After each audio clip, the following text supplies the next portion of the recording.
So I wanted to give you a quick introduction to PlatformIO on Visual Studio Code. There's a few things that I would like you to know in the context of doing our project. And of course, you can go out and do the research and figure out all the other really cool things that you can do with it.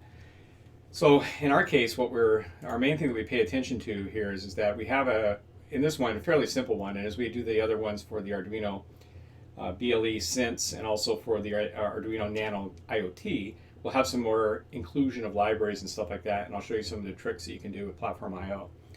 But the platformio.ini file is probably one of the most important things specific to your project here, because it really defines what the architecture of the CPU that you're working on that's on board, the board itself, the framework that you're using, what kind of serial monitor speed you have, and if you have an external debugging tool like a JLink or whatever, you can put that in here and set this up. So this is kind of the powerful way of setting your project up, and there's a lot you can learn online about this for all kinds of different things. Not to mention, you can use the project to target multiple boards and things like that. So this PIO Home tab is where you kind of navigate the PlatformIO kind of interface, so to speak. And you've got some things here. You can start new projects. You can import an existing project. You can do library management here, where you can search for things and check them out. And so, for example, let's say that we want to get a temperature, device, humidity kind of a sensor. You just install the library, you're on your way, right? So you drill into it, do the install, and now you have that capability to include the header in your project. You're ready to go.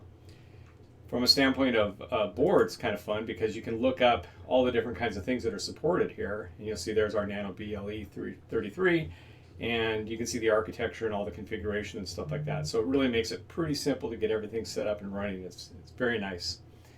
So then the one thing I want you to show is also the integration that you get that makes it simple for you to do the actual development work. So coming down here to the kind of lower bar, you'll see that we've got a check mark, and this check mark is a convenience for you to actually go ahead and build.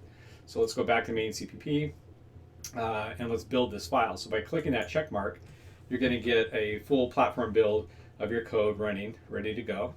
Good. Of course, I built it a few times. You'd get a little bit longer time if you were actually building it from scratch or changing libraries or anything like that. And then the next indicator on there next to it is the arrow, which is the deploy or the upload.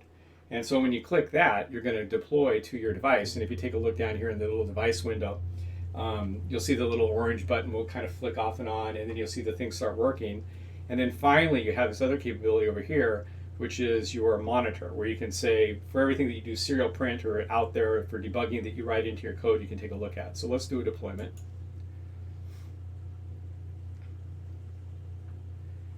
And you'll see the little orange things flickering.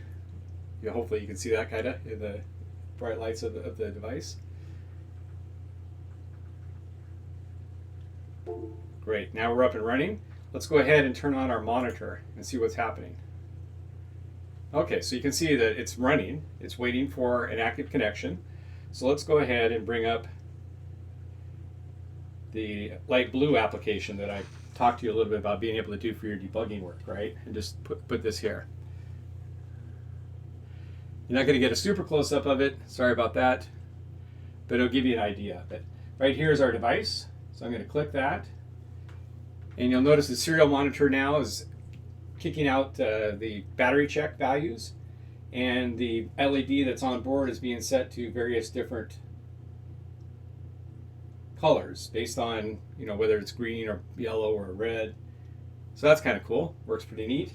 And then if I go and I navigate to one of the functions that we have for sending telemetry information, I can write a new value in here,